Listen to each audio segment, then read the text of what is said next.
Qué gozo, es especial, increíble oír estos cantos. No sé si se han dado cuenta ustedes, pero prácticamente son cantos proféticos. Llenan el corazón, llenan el espíritu.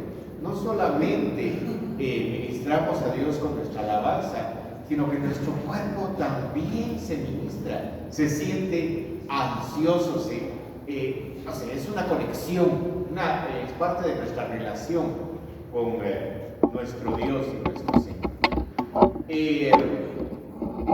El mensaje de hoy lo titulé Transportando el Arca del Pacto. Va a ser una especie de mensaje mesiánico.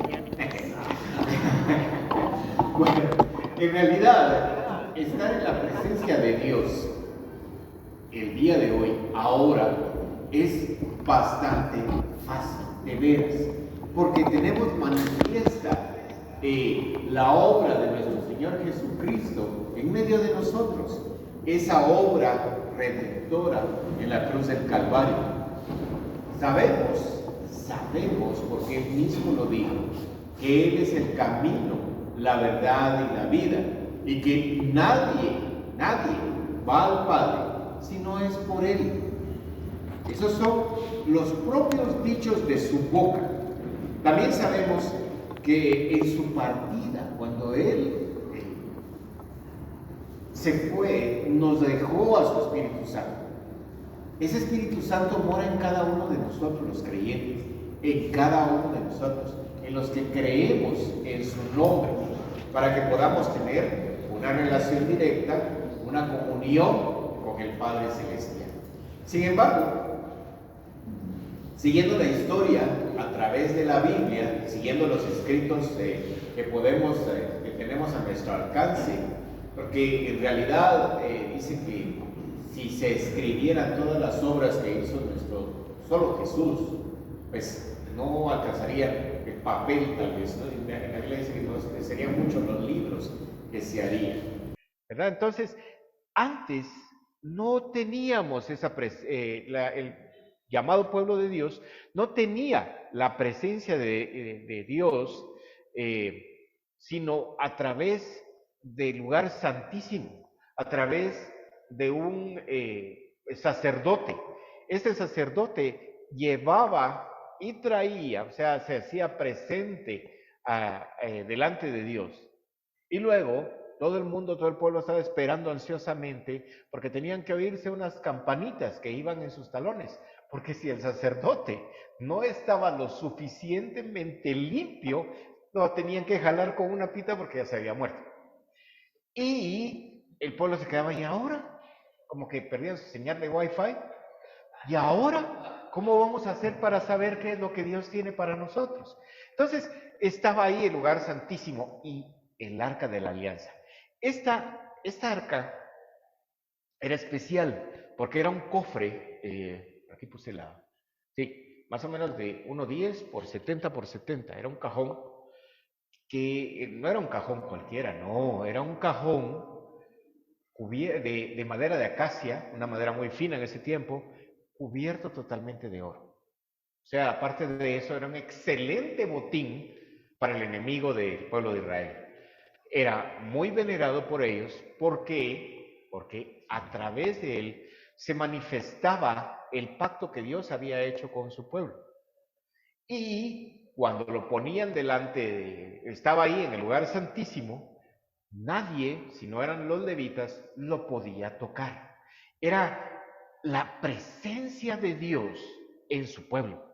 Eso era lo que se miraba, lo que ellos veían, eso era lo que creían. Y esperaban ansiosamente que Dios los dirigiera, ¿verdad? Era vista como la presencia de Dios en medio de ellos. Contenía, por supuesto, los principales símbolos del pacto señalados por Dios. Ya ustedes sabrán cuáles son. Si no saben, los buscan porque no se los voy a decir. Estos símbolos eran los testigos de la grandeza, eran testigos, otra vez, repito la palabra, testigos de la grandeza de Dios, de la grandeza de ese Dios que había acompañado al pueblo de Israel siempre. Entonces, eran la grandeza, verlo era majestuoso. Pero hoy he tenido en mi mente, en forma constante, que Dios nos ha dado de su poder. Él ya vino y nos dio de su poder a nosotros. Y vuelvo a citar esta parte me gusta mucho, 2 Timoteo 1:7. Dice la palabra de Dios, porque no nos ha dado Dios espíritu de cobardía, sino de poder, de amor y de dominio propio. Pero no se queda ahí. Una de las cosas que he aprendido es que no debo sacar, aunque me guste mucho, no puedo y no debo sacar un texto solamente porque me gusta. Debo saber cuál es el contexto original. Y no solamente en el capítulo, sino en toda la palabra de Dios. ¿Mm? Entonces, lo que sigue es especial. Dice, por tanto, no te avergüences de dar testimonio de nuestro Señor, ni de mí, preso suyo, es Pablo el que habla, sino practica de las aflicciones por el Evangelio según el poder de Dios, quien nos salvó y llamó con llamamiento santo, no conforme a nuestras obras, sino según el propósito suyo y la gracia que nos fue dada en Cristo Jesús antes de los tiempos de los siglos.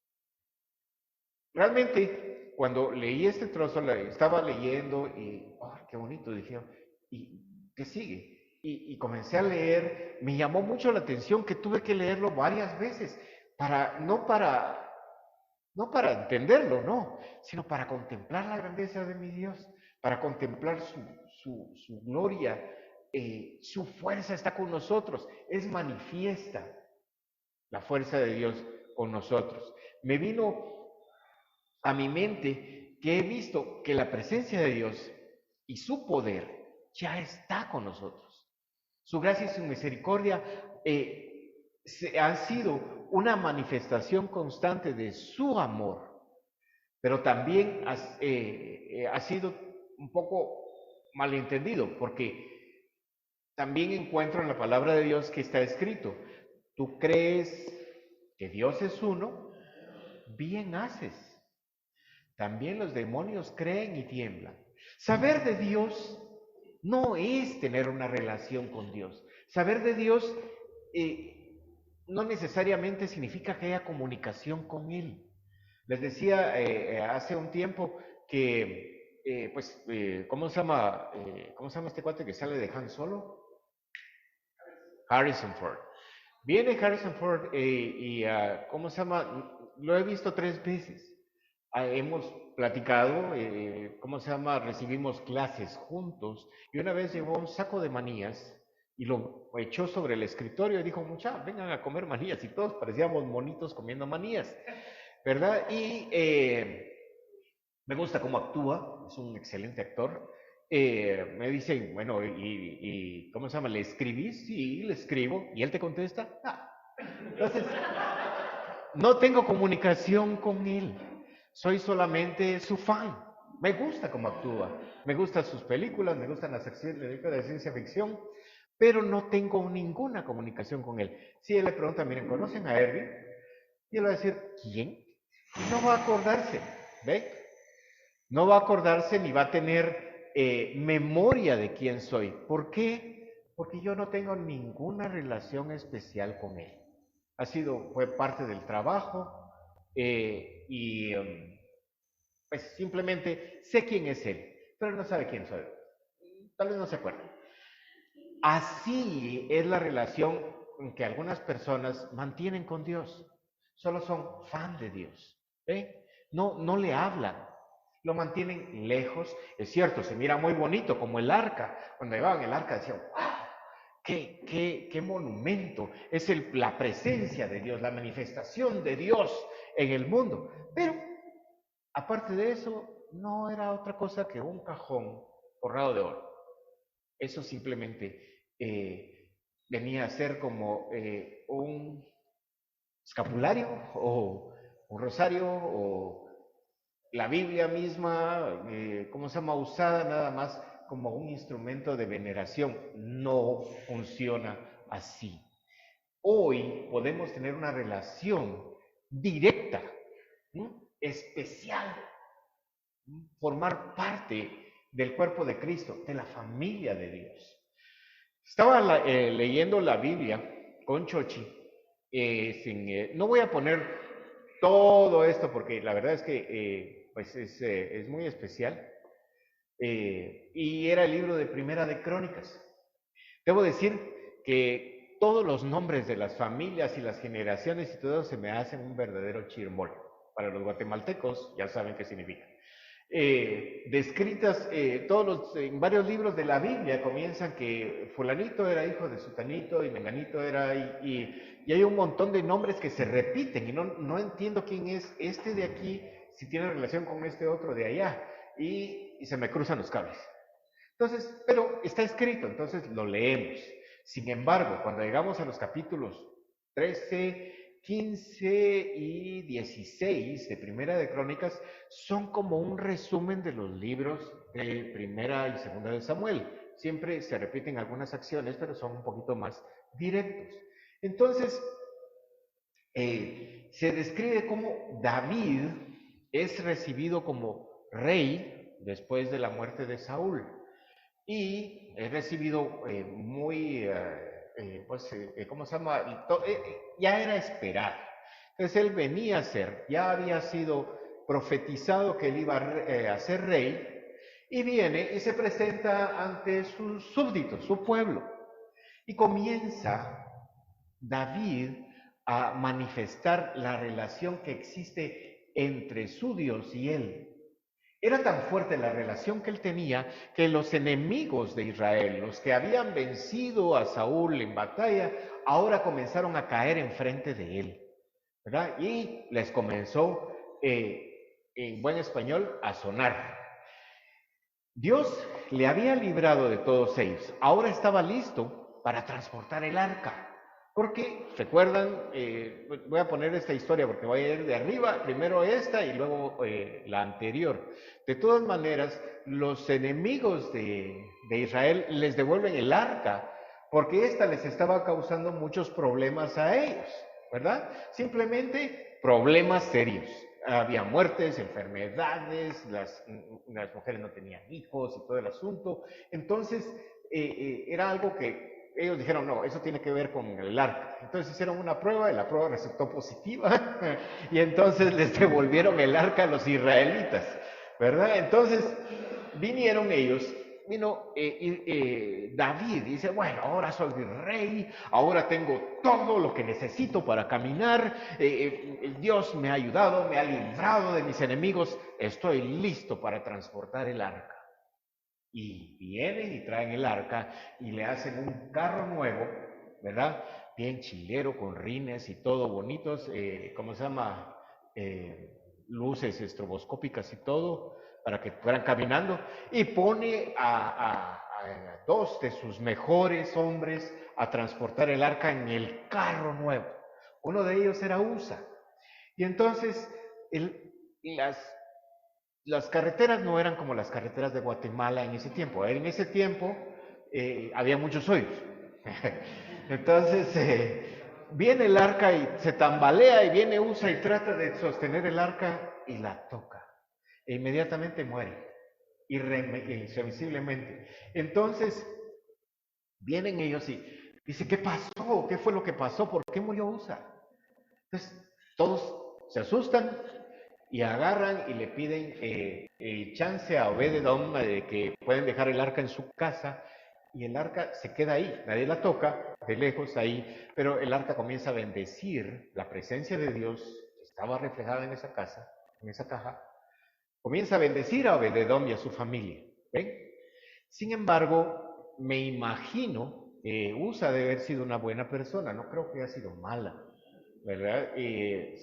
Pero cometió un error, hizo algo que no debía. Y lo sabía David, lo sabía él, y por culpa de David, de la decisión de él de no hacer lo correcto, entonces Usa murió. ¿Sí? Pero ahora David viene, como les digo, es la historia, es parafraseada, viene y se entera que no hizo lo correcto, que para transportar el arca del pacto de Jehová tenía que ser con los sacerdotes, con los levitas, nadie más lo podía tocar. Y entonces corrige su error, lo corrige, ¿verdad? Y entonces se da cuenta que fue él, me imagino que ha dicho, Señor, perdóname y algo así, y viene y cita a los levitas, los agarra, ponen el arca donde debe ir y comienza a caminar correctamente. Entonces, le dan las gracias a Obed-edom, abren el garage, sacan el arca y comienzan los levitas a transportarla como dice la Biblia, Jehová había mandado a Israel. Entonces, haciendo lo correcto, eso se volvió una fiesta. Era un júbilo desmedido dirigido por el propio rey David. Él danzaba delante de su arca, danzaba. La historia es especial y pone figuras en nuestra mente que podamos pensar exactamente como él lo hacía. Él venía, danzaba, levantaba su dedo, brincaba delante de él, llevaba música y todo, y él brincaba y el arca iba caminando. Recuerdo también que en la ventana, ¿verdad? Una de las personas que no participó, pero estaba lista para criticar, como les digo, es bien fácil criticar, le pueden enseñar a un bebé a criticar, le pueden enseñar a un mono a criticar. Entonces, desde la ventana, Mical estaba viendo al rey David y le dio mucha vergüenza que su esposo estuviera brincando ahí, y le dijo que se enseñaba el chón y todo el asunto, y se avergonzó de él. Le dijo, le dio mucha vergüenza, ¿verdad? Sin embargo, si ustedes recuerdan esa parte, le dice David, a mí no me interesa, por causa de él yo me haré más vil. Hasta corito le hicieron.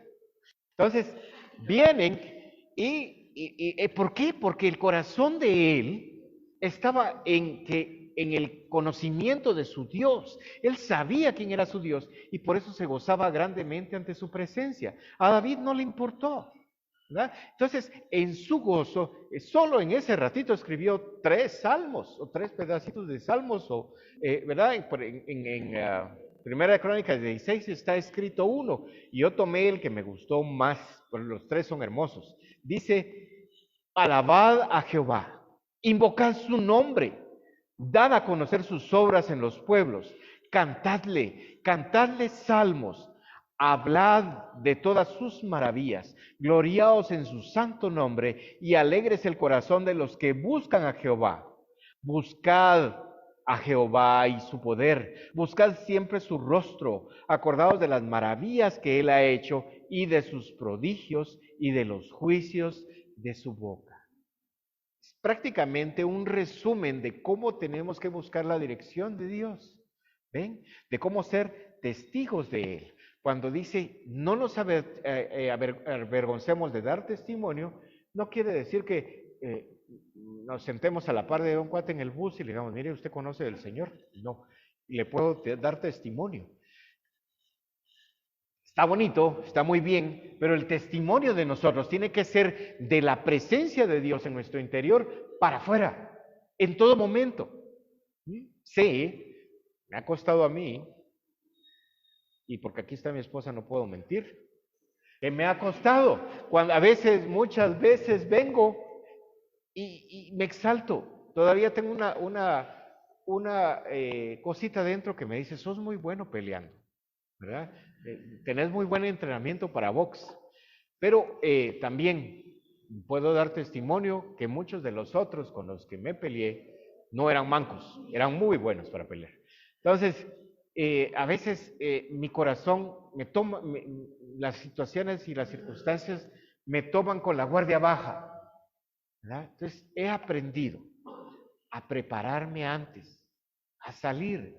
Puedo tener un incidente, pueden chocar. La vez pasada me rayaron mi carro, ¿verdad? Y, ¿cómo se llama? Puedo hablar con alguien y enojarme, me pasó en estos días.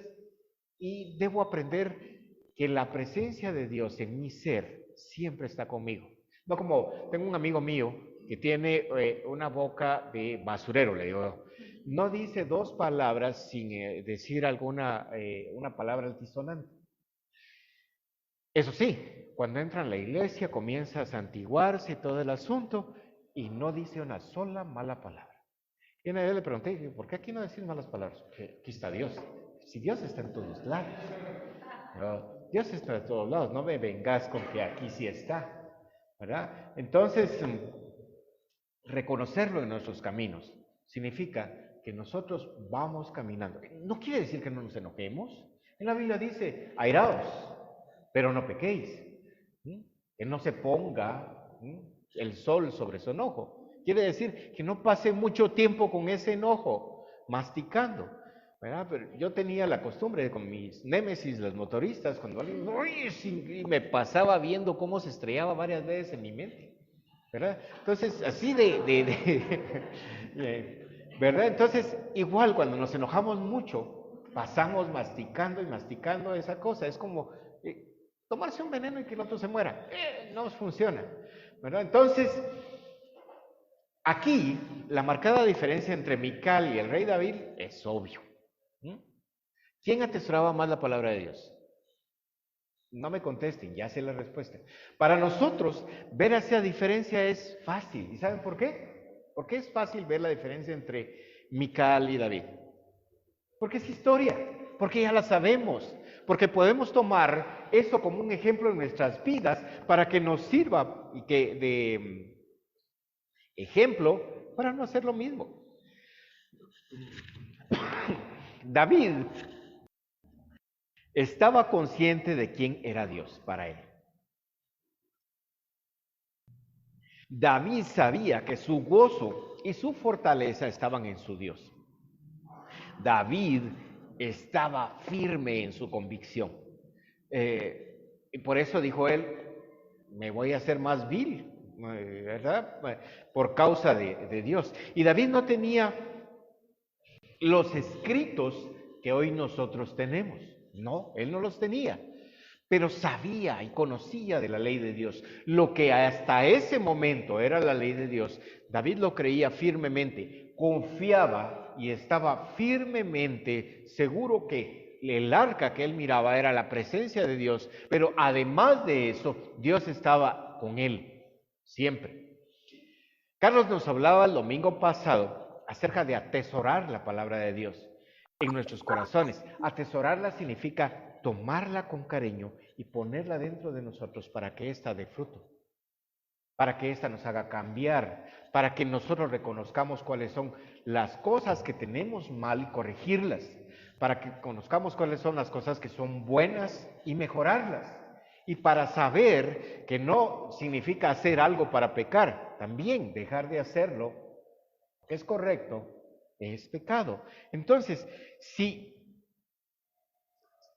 atesoramos la Biblia, si la valoramos como lo que es la palabra de Dios, viviremos con Dios, estaremos con Él. No necesitamos tener la expresión del arca enfrente de nosotros para saber que está ahí, o estar en una iglesia y aquí no digo nada porque aquí debo ser bueno. No, tenemos que ser buenos siempre, y no significa que seamos, ¿cómo se llama? Cristianos buenos, sino buenos cristianos. Que si nos dicen, hay que tomar esto y hay que hacer esto para gloria de Dios, que estemos seguros y que nuestro actuar sea el acertado y el correcto. Porque, ¿qué pasa si quitamos esa dirección de nuestros corazones?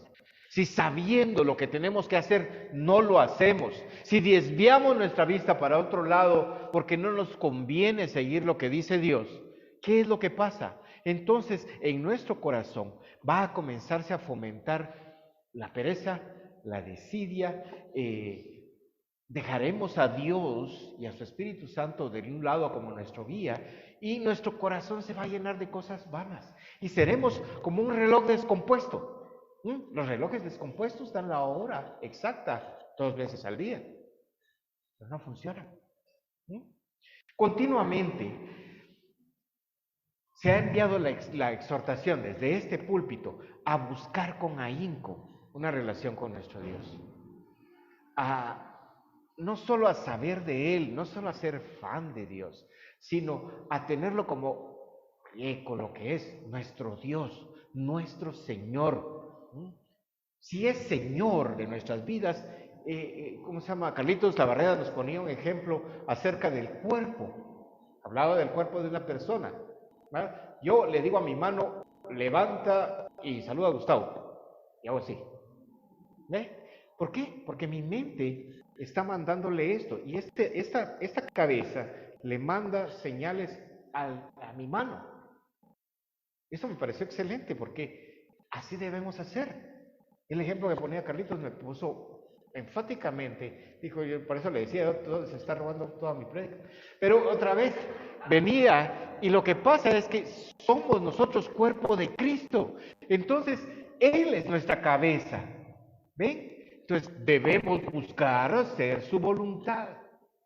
Es bien sencillo y pues este ejemplo es bastante bueno. No solo saber de Él, no solo tenerlo como una persona especial, sino saber que le hay, que es galardonador de los que le buscan. Que le hay significa creer en la presencia de Dios en nuestras vidas. No simplemente porque no estoy en un lugar santo o que pues para entrar a una iglesia me tengo que quitar los zapatos o hacer como hacen muchos, entrar de rodillas hasta un lugar solo para que Dios vea lo bueno que soy. Y el sufrimiento que estoy teniendo, ¿por quién? Por causa de Él. Eso es un carro nuevo, que no funciona, porque no es la voluntad de Dios que pase así. Quiere corazones que estén dispuestos a cumplir su voluntad. Esa es la diferencia entre religión y una relación personal con Dios. Muchos buscan esto, solo ser fan de Dios. De veras, véanlo a su alrededor, véanlo. Es que Dios, ponen mensajitos bonitos, que Dios te bendiga y te ilumine en tu camino. ¿Y sabes dónde está eso en la Biblia? Es que yo no leo mucho la Biblia. Entonces, ¿verdad? Por eso, de nuevo, busqué esto porque en inglés es más bonito, pero en español me encontré con la versión Reina Valera Contemporánea. No había leído esa versión, pero dice ahí en Proverbios 29-18, muy conocido por todos, cuando no hay visión, el pueblo se desvía. Dichoso aquel que obedece la ley, ¿verdad? Pero esta visión no es algo que nos pasa a nosotros cuando nos falta agua, cuando vamos en un desierto y miramos visiones. No, no se trata de ese tipo de visiones. No, tampoco es cualquier ley. No, está hablando de la visión, de la guía, del consejo de Dios. Y la ley es la ley de Dios. Esa es la ley que dice, cuando un pueblo no tiene visión, se desvía, pero por otro lado, cuando el pueblo sí la tiene, entonces camina derecho, camina bien. Y hablábamos también el día viernes acerca de ese tipo de ley, ¿verdad? No necesitamos que alguien sea creyente para seguir la ley de Dios, porque manifiestas son las obras de la carne y manifiestas son el fruto del Espíritu. Sin embargo, si la ley de Dios comienza a ponerse en un país y somos nosotros, los hijos de Dios, los llamados a manifestar su ley, las que promulgamos ese decreto, nuestro país va a cambiar. Nosotros vamos a cambiar y nuestro país va a cambiar. Carlitos también decía que tiene que comenzar con nosotros, tiene que comenzar conmigo, para que comience yo a cambiar. Y entonces mi comportamiento va a dar testimonio delante del resto quién soy en Cristo Jesús. Y cuando Él venga y me pregunte, ¿cómo haces para hacer eso? Ven y ve, ven a ver aquí. Esto es lo que hago. Este es el Dios al que yo sigo, a quien yo sirvo. Y por eso, sí, yo también soy muy buen religioso. Yo voy a la iglesia todos los domingos y soy evangélico. Entonces sí, pero la diferencia está en el testimonio que estás dando, en la fuerza y el poder de Dios reflejada en tu interior hacia afuera. Sin dirección, el pueblo se desvía, se desenfrena y muere. La dirección de Dios para el pueblo de Israel la podemos ver en los escritos santos, era una dirección cercana, una dirección que clamaba con una obediencia mecánica tal vez. Decían, levántense, caminen. La nube está atrás y la llama está adelante, sigan adelante. Aquí deténganse, crucen el lago, crucen el mar, deténganse aquí, acampen hasta que no se mueva, no se acampen hasta que venga la verdad. Era una dirección que todos esperaban a través de un sacerdote, ¿verdad? Cuando tenían ellos la dirección de Dios, avanzaron bien. Como les digo, era mecánica la obediencia, pero aprendieron, lo que les estaba enseñando Dios era obedecer mecánicamente. Es como cuando entrenamos a un niño. Primero obedece mecánicamente. Tengo un amigo que dice, si no haces eso va a haber paye.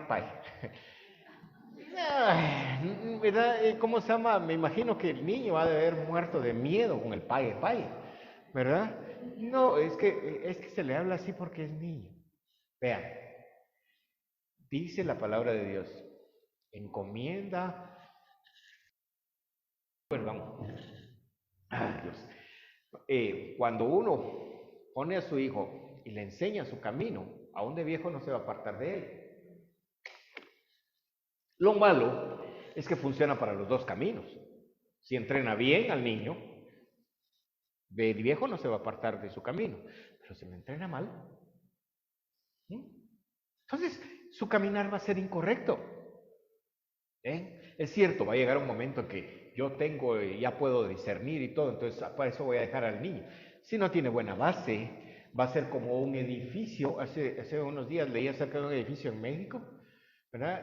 No sé si saben que la Ciudad de México está construida sobre un lago. Entonces, las estructuras tienen que ser muy fuertes. Entonces, estos hicieron un edificio para durar 5 años. Cuando lo terminaron de construir, no duró ni 5 días. Se cayó porque sus bases no eran firmes. Entonces, las bases de un hijo se forman en el hogar. Y no puede ser que Dios esté equivocado, mis amados hermanos. ¿Ven?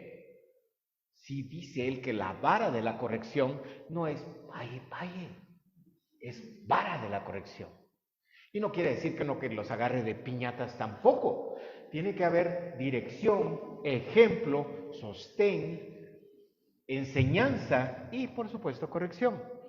Así aprendí a volar.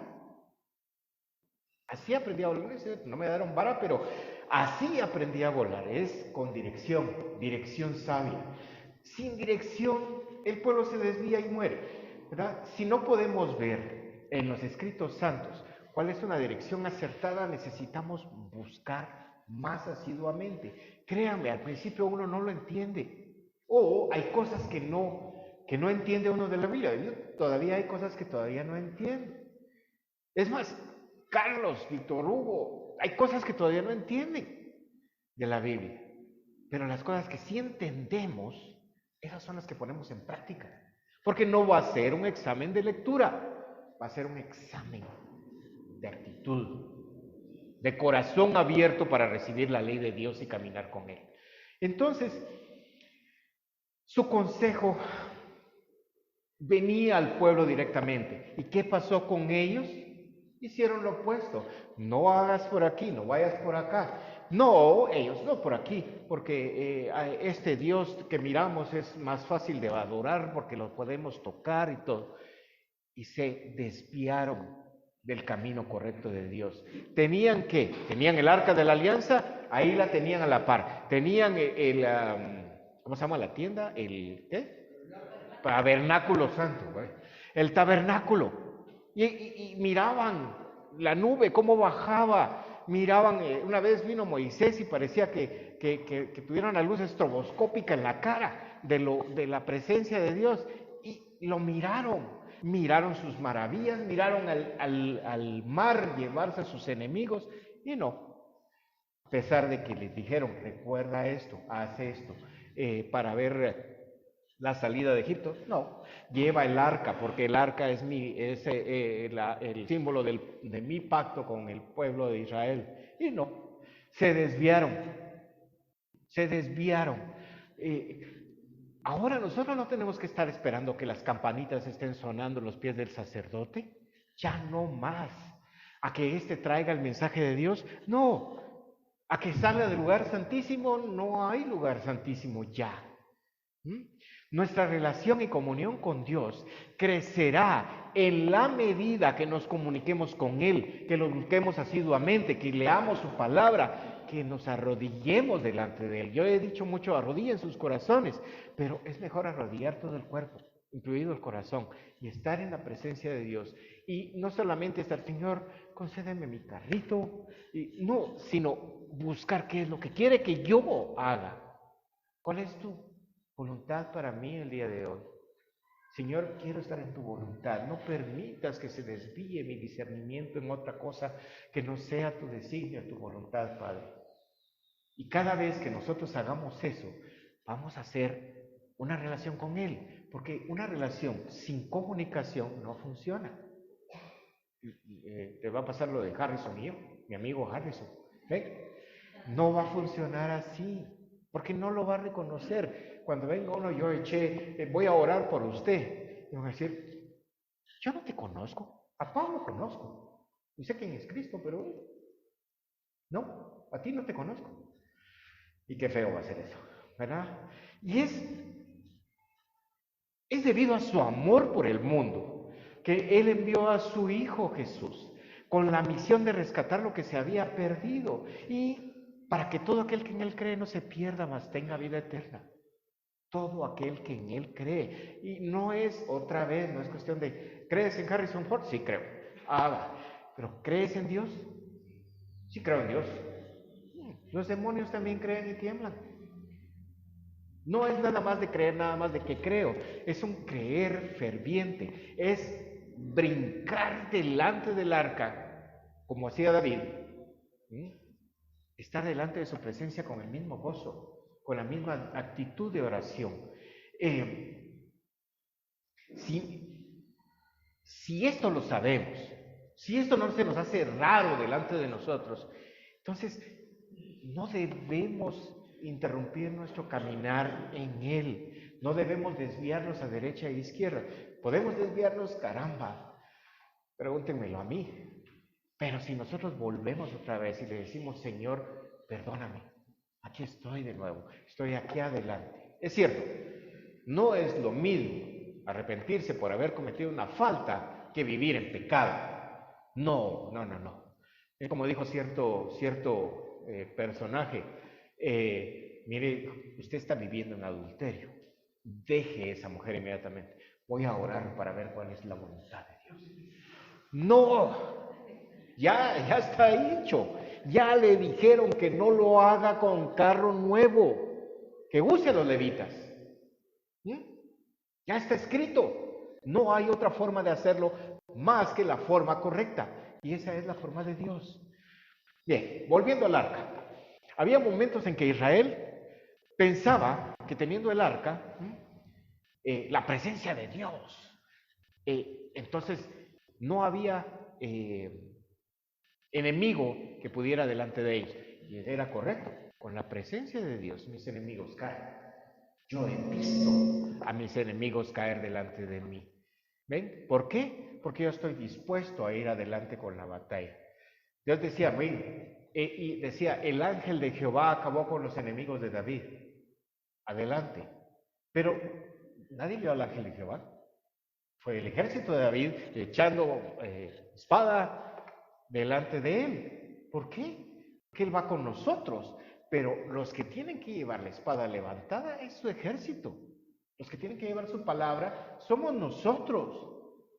Si queremos que algo se haga, tenemos que comenzar a caminar. Pero hoy el pueblo no está aletargado. Ay, Señor, está bien, así hizo Israel. Y comenzó a orar y los corazones comenzaron a cambiar. Pero también tuvieron que caminar por el desierto y buscar y llegar a la tierra que Dios les había prometido, obedeciendo la voluntad de Él. y diciéndole, no quiero carros nuevos, quiero que me lleven a través de, ¿cómo se llama? Con los levitas, porque así lo he dicho yo. Pero ¿por qué usted no importa? No. Una vez escuché a Carlos decir que tenía una regla en su casa, a sus hijos, y Brandon no me dejará mentir. Es cuando él decía, obediencia sin cuestionar. Así se comienza a obedecer. Puede ser mecánico al presente. No, es que él tiene el discernimiento. ¿Cómo va a discernir un niño pequeño? Si tiene la responsabilidad soy yo. Entonces es obediencia sin cuestionar o vara. Pero nada, vara. Entonces, nosotros debemos ser iguales. Si Dios lo dijo, ¿pero por qué lo diría? ¿Quién es más justo, nosotros o Dios? Perdón, yo sé la respuesta. Espero que ustedes la sepan también. Muy bien. En primera de Samuel 3, leo, el joven Samuel ministraba a Jehová en la presencia de Elí. Esta es la parte que iba anterior a esta de Crónicas que yo les dije, porque aquí es donde se pierde el arca. No voy a leerlo todo, pero sí esta parte, porque me gustó mucho. Dice, el joven Samuel ministraba a Jehová en presencia de Elí. ¿Se acuerdan? Elí era el sacerdote en ese tiempo. Y su mamá lo había ido a dejar al templo para que él sirviera ahí. ¿Por qué? Porque Dios le había concedido haber tenido un hijo. Y le pusieron de nombre Samuel. Entonces, dice aquí, el joven Samuel ministraba a Jehová en presencia de Elí. Quiere decir que él servía. Imagino que ministraba a Jehová significará que él hacía las cosas del templo. Él estaba detrás del sacerdote y el sacerdote se movía y él, ¿verdad? Él hacía lo que el sacerdote le decía.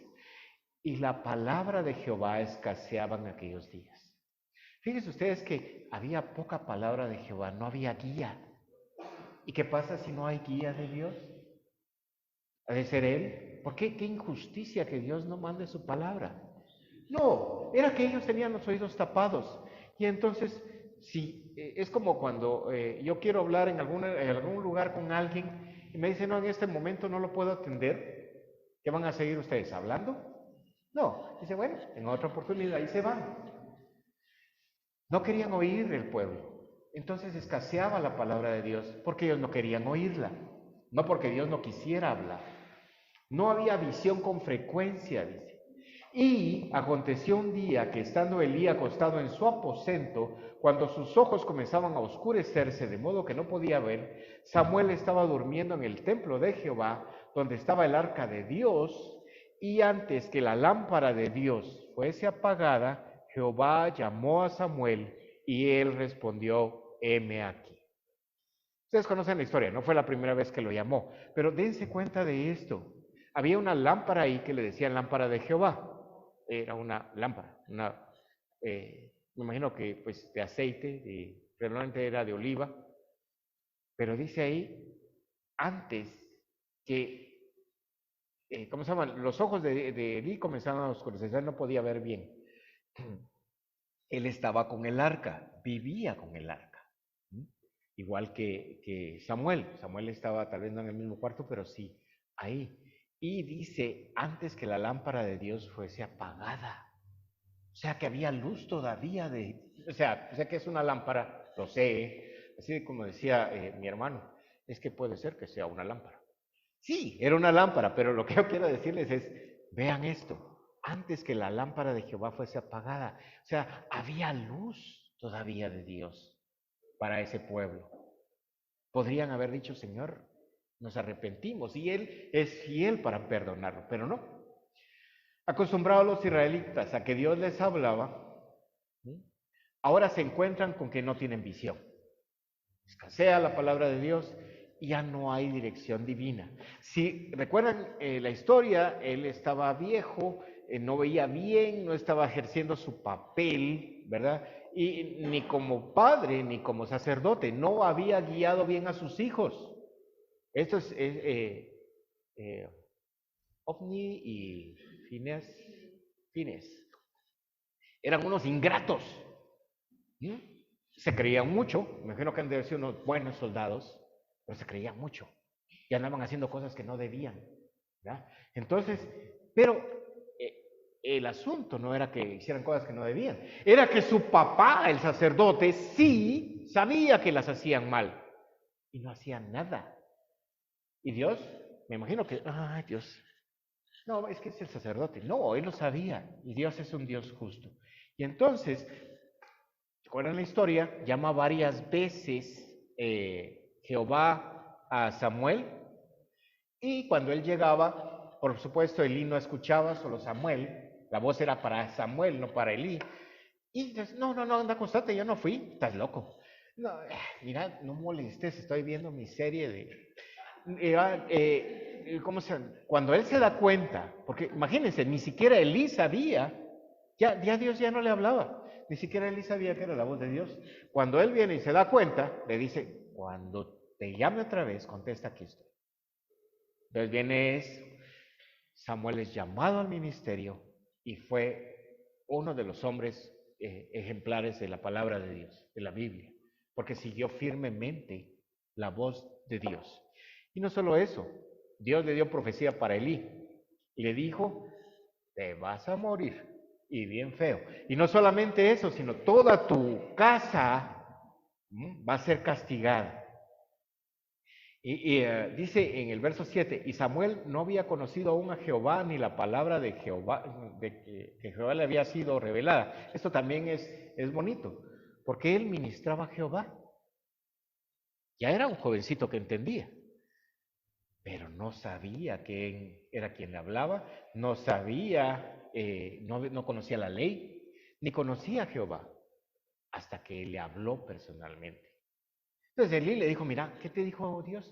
No quiero decirte. Bien, hombre, decime o te va a caer. Versión ampliada de Erwin Sagastume. Y le dijo él, mira, Dios me dijo que te va a destruir a ti, a tu casa, y sin chance de que te puedas arrepentir. Posiblemente si lo hubiera hecho, bueno, no sé. Pero de todas maneras, Dios es justo. Y le dijo, no. Entonces viene Elí y dice, bueno, él es, que haga lo que bien crea. En lugar de decir, Señor, perdóname, igual voy a agarrar este par de ingratos y los voy a variar. No hizo eso. Solo dijo, si es Dios, que lo haga. Y lo hizo. Vienen ellos y comienzan a pelear contra los filisteos. Y van y caminan contra ellos, o sea, los israelitas. Llegan contra los filisteos y les ganan, los aporrean. En un ratito les habían matado 4,000 hombres. 4,000 hombres. ¿Verdad? Y no era bonito ver muertos en ese tiempo así espadeados. En ningún lado es bueno ver muertos bonitos. El asunto fue que vienen ellos y dicen, no, ¿saben qué, mucha? Imagino que fue idea de Omnis y el otro cuate. Viene. Traigamos el arca. ¿Verdad? Y sí, eso, buena idea. Y van y traen el arca. La transportaron bien, porque la llevaban los levitas. Cuando el arca llega donde estaba el ejército, gritaron con tal júbilo que la tierra tembló. Imagínense eso. Y los filisteos tuvieron miedo. Y tenían razón de tener miedo. Pero aunque estaba el cajón ahí, la presencia de Dios se había alejado de un pueblo que no lo tenía en su corazón. Y no solamente perdieron la batalla, murieron este par, como había dicho Dios, sino que les fue arrebatada su arca. Se la quitaron los enemigos. La historia es muy especial porque no pudieron con ella, pero de todas maneras, con guías ciegos como Elí, que hasta que Samuel es llamado por tercera vez, le contesta, entonces, decirle, con personas alrededor del del templo, como estos dos hijos de él, ¿verdad?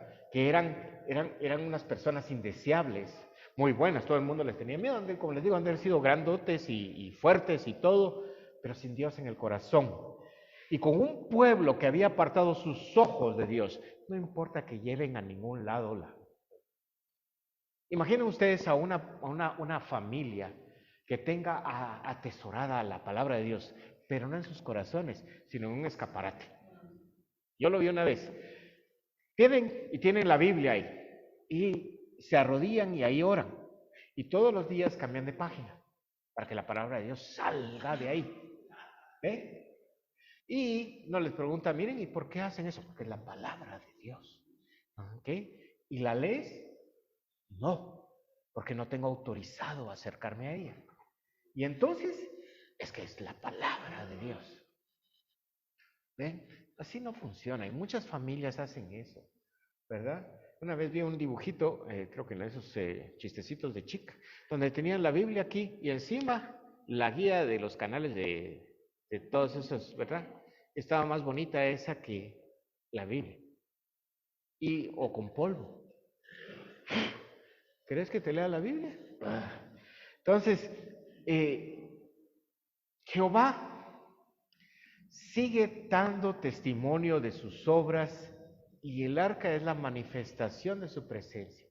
La historia que leemos en la palabra de Dios es guía para que escudriñemos esos caminos y nos aferremos al escrito está. Para nosotros ya es historia.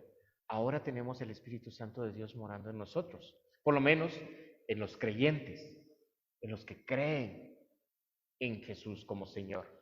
Esto nos dará una forma de pensamiento que dará como fruto un carácter cristiano que dé gloria a Dios, que esté dispuesto a tomar las herramientas necesarias para avanzar y hacer que la palabra de Dios corra y sea glorificada. No debemos avergonzarnos de dar testimonio del Señor, participando de las aflicciones por el Evangelio, según dice la palabra.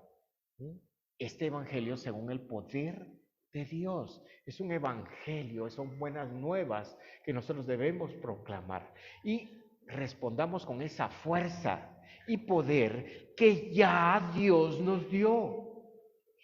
Si no nos ha dado Dios espíritu de cobardía, sino de poder, amor y dominio propio, significa que el poder, el amor y el dominio propio ya lo tenemos. Es solo cuestión de creer en Él y confiar en Él y tomarlo para nosotros para ponerlo en práctica. Ambos.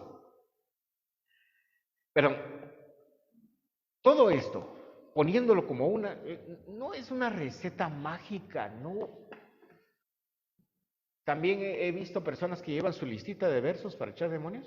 ¿Has visto? No.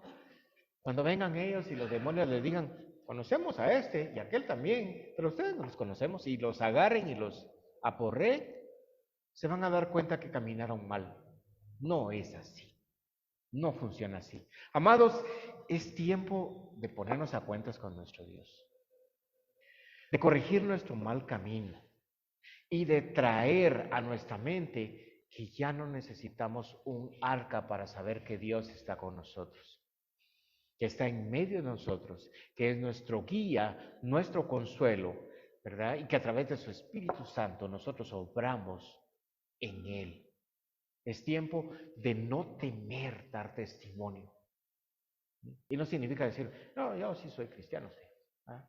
Eso no es dar testimonio. Testimonio significa vivir lo que Dios ha puesto en nuestros corazones a través de su palabra, no lo que nosotros creamos, no los carros nuevos.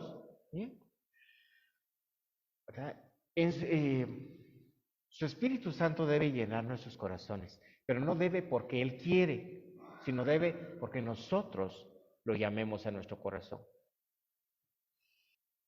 Su propósito y la gracia que nos fue dejada a sus hijos a través de nuestro Señor Jesús es lo que nosotros debemos buscar conscientemente cada día.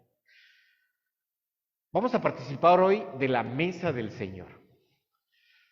Como siempre, nadie está obligado a hacerlo, pero yo los animo a que lo hagan. Los animo de todo corazón a que nos examinemos de una forma sincera y continua, buscando aquello que no agrada a los ojos de Dios en nuestras vidas y confesarlo delante de Él. Si confesamos nuestros pecados, Él es fiel y justo para perdonar nuestros pecados y limpiarnos de toda maldad. No nos engañemos a nosotros mismos. Confiemos en la misericordia de Dios. Creamos que le hay, que es galardonador de los que le buscan. Acerquémonos, pues, confiadamente al trono de la gracia para alcanzar misericordia y hallar gracia para el oportuno socorro. Seamos agradecidos en todo y por todo. Reconoce que eres parte de su cuerpo. Reconoce que eres parte de él. Reconoce que debes hacer su voluntad, de manera que cualquiera que comiere este pan y bebiera esta copa del Señor indignamente, va a ser culpado de la sangre, va a ser culpado de esa falta. Por tanto, pruébese cada uno y coma del pan y participe de la mesa del Señor y beba de la copa. Pasen por favor a traer los elementos, hermanos. Mantengan una actitud de oración y busquen en su corazón, examinando asiduamente aquellas cosas que a Dios no le gustan en su ser, que los limita de estar en la presencia de Dios.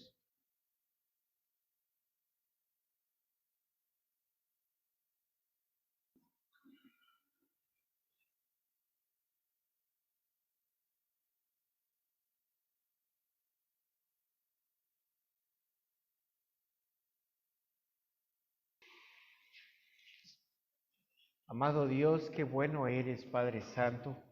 Gracias, Señor, por permitirnos participar de tu mesa, amado Padre. Porque sabemos, Señor, que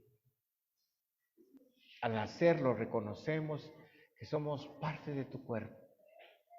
En el nombre de Cristo Jesús, tú conoces nuestro interior, Señor, y por eso tenemos delante de ti. Pero sabemos que tu misericordia es grande y que al acercarnos a ti, alcanzamos misericordia y gracia para el oportuno socorro.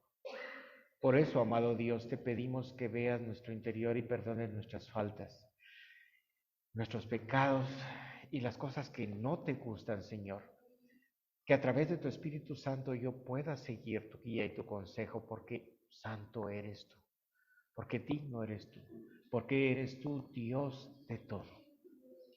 Amado Dios, en el nombre de Cristo Jesús, Padre Santo, bendíceme, ayúdame, Señor, a que pueda participar siempre de esta mesa, que pueda yo discernir, que pueda examinarme, Padre Santo, a mí mismo y buscar todos los días el ser grato a ti. En el nombre de Cristo, Padre, queremos participar de esa mesa, porque así está escrito, porque yo recibí del Señor lo que también os he enseñado, que el Señor Jesús, la noche que fue entregado, tomó pan y habiendo dado gracias, lo partió y dijo: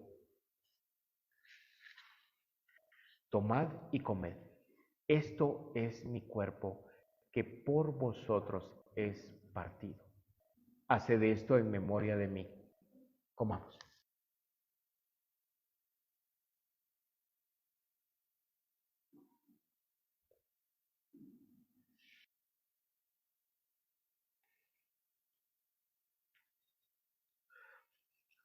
Asimismo, tomó también la copa y después de haber cenado, diciendo: esta copa es el nuevo pacto de mi sangre.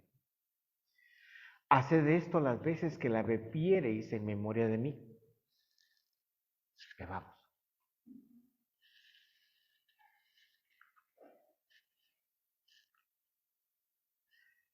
Así pues, todas las veces que comiereis este pan y bebiereis esta copa, la muerte del Señor anunciáis hasta que Él venga. Bendito seas tú, Padre Celestial. Gracias, Señor poderoso, por permitirme participar de tu mesa. Te amamos, Señor. glorificamos tu nombre y bendecimos tu ser. Gracias, Padre. Bendito eres tú. Amén.